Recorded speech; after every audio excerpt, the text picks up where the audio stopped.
उमेश शुकीपुर बाजार आशापुर टावर चौक दरभंगा। कले लो बेवफाई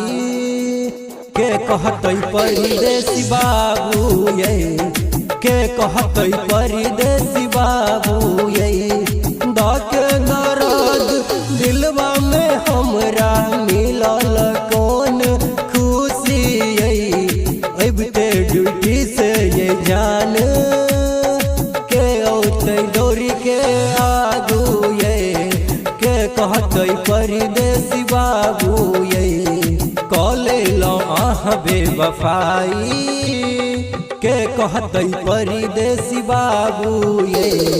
के कहते परदेसी बाबू ये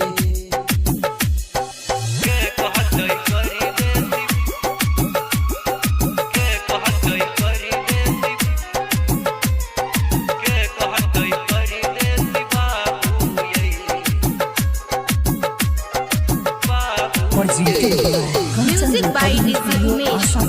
टावर चौक दरभंगा। हमरा मोबाइल में मैक्स प्लेयर पर पिया वाला सीरियल के देखत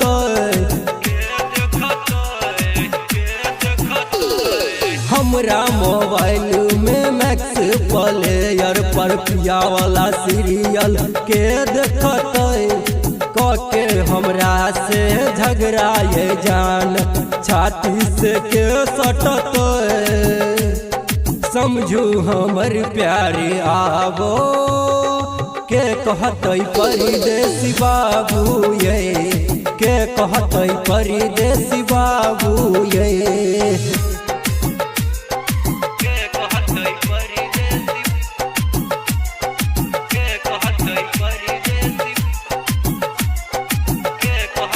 म्यूजिक बाय डीजे उमेश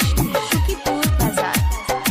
आहाँ के परदेसी राइटर अरविंद आशिक अविनाश बालम ये आहाँ के परदेसी राइटर अरविंद आशिक अविनाश बालम ये लिखते गाना हमरा से ये जान कलम के छिनत करू नहीं आबो नदानी केकरा कहब दिल के रानी ये केकरा कहब दिल के